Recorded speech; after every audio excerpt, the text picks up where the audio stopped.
Ebola River, uyu ni umugezi uherereye mu majyaruguru ya Repubulika ya Demokarasi ya Kongo. Ni umwe mu migezi ijyana mu ruzi runini rwa Repubulika ya Demokarasi ya Kongo, rufite uburebure bwa kilometero zisaga 250. Abantu benshi cyane bakunze kwibaza ku ndwara ya Ebola ndetse n'izina Ebola aho ryavuye.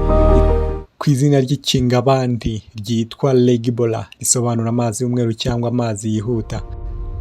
Abafaransa bakigera muri Repubulika ya Demokarasi ya Kongo bahinduye iri zina rihinduka Ebola mu mwaka w'1976. Yabonetse bwa mbere ahitwa Yambuku hafi y'uruzi rwa Ebola. Umushakashatsi witwaga Carl Johnson yahisemo ko iyi ndwara yakitirirwa uru ruzi aho kwitirirwa umujyi Yambuku, kugira ngo uwo mujyi udahora ufitanye isano n'iyo ndwara ndetse abaturage baho bagahabwa akato. Reka nkusuhuze nanagushimira amaze gukanda subscribe ku Ihozo TV, tugiye kubana muri iki kiganiro Dituru. Kuri ubu ku itariki 17 z'ukwezi kwa gatanu mu mwaka wa 2026, u Rwanda rwamaze kuba rwafunga imipaka. Iyo ni inkuru iri ku mbuga nkoranyambaga ndetse ku bitangazamakuru bigiye bitandukanye. Ese u Rwanda rwafunze imipaka kubera iki? Kubera virusi ya Ebola. Virusi ya Ebola ni iherereye muri Repubulika ya Demokarasi ya Kongo ndetse yatangiye guca ibintu. Nta kabuza ibihugu byose biraza ko byakugara kugira ngo bize kuba byakirinda iki cyorezo. Iki cyorezo ni kimwe mu cyorezo rwose byica nabi, ndetse uyirwaye ntiwifuze kumubona amaso ku maso kuko abateye ubwoba. Abantu benshi cyane rero bahora bibaza bati Ebola yatangiye ryari, byagenze bite?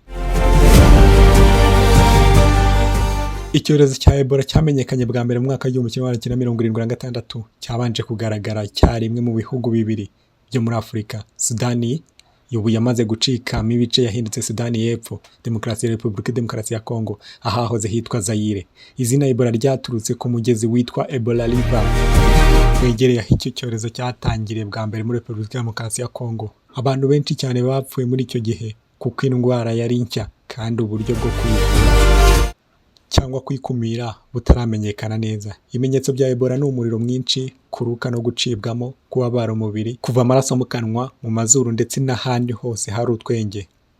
Ebola yandurira ku maraso cyangwa ku matembabuzi y'uyirwaye, cyangwa gukora ku murambo wishwe n'iyi ndwara ya Ebola. Kwegerana bya hafi n'umuntu wayanduye. Icyorezo cya Ebola kigeze gukwirakwira cyane hagati ya 2014 ndetse na 2016 muri Afurika y'Uburengerazuba, cyane cyane mu bihugu nka Guinea, Liberia, Sierra Leone.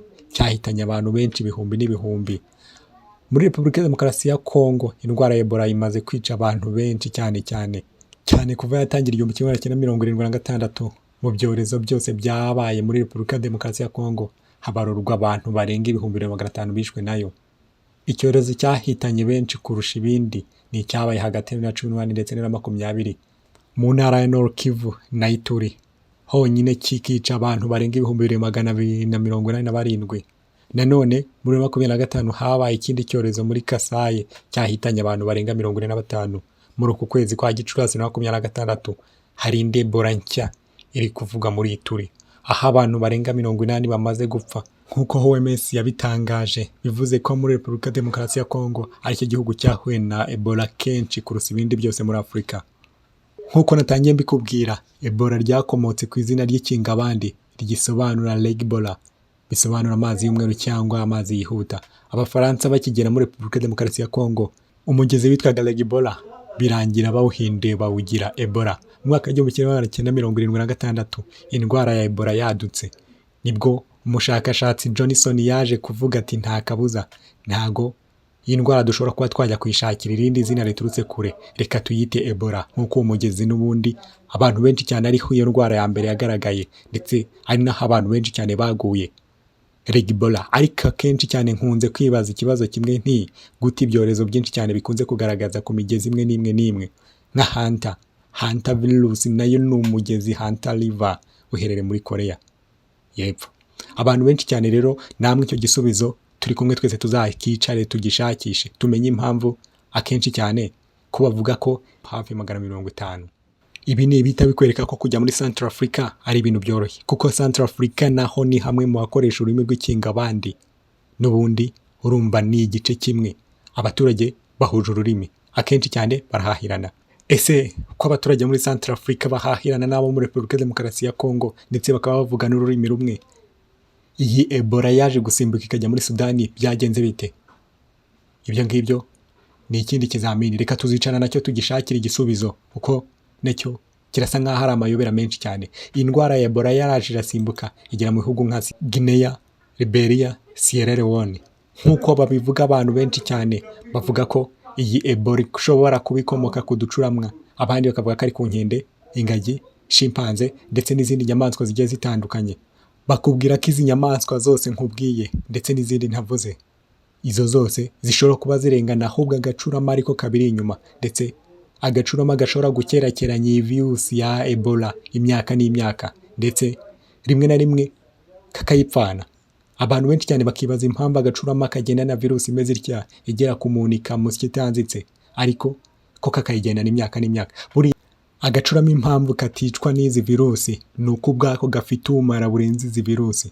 Niyo mpamvu bigorana kuba wagira utya ngo uvuge ngo agacurama kishwe n'iyi virusi. Ni ibintu bidashoboka cyane, ahubwo umuntu ugize atya akaba yayikoraho ndetse akaba yayirya, nibyo bimubera ikibazo gikomeye cyane, akaba yakandura iyi virusi.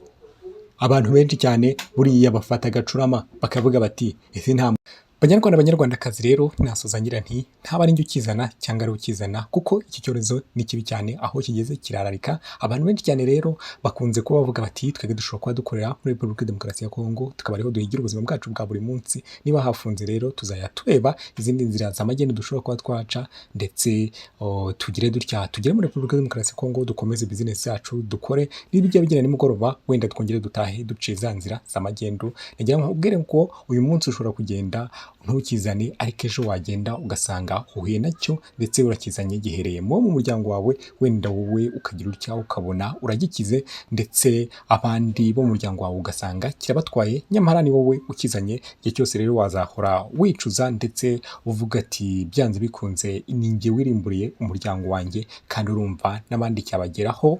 Ni ibintu bibi cyane rero kuba mwagerageza gukora amagendo kugira ngo muze gukomeza akazi kanyu. Rero mureke ntaba ari ukizana cyangwa ari ukizana, kuko Ebola ni mbi, irica, ndetse uyirwaye ararema cyane, ndetse abateye n'ubwoba kumubona mw'abantu mwe, kubona umuntu uva amaraso mu mazuru, mu kanwa, ndetse n'ahandi hose hari umwenge, urumva ni ibintu biba biteye ubwoba. Rero ntaba ari ukizana cyangwa ari ukizana. Murakoze cyane.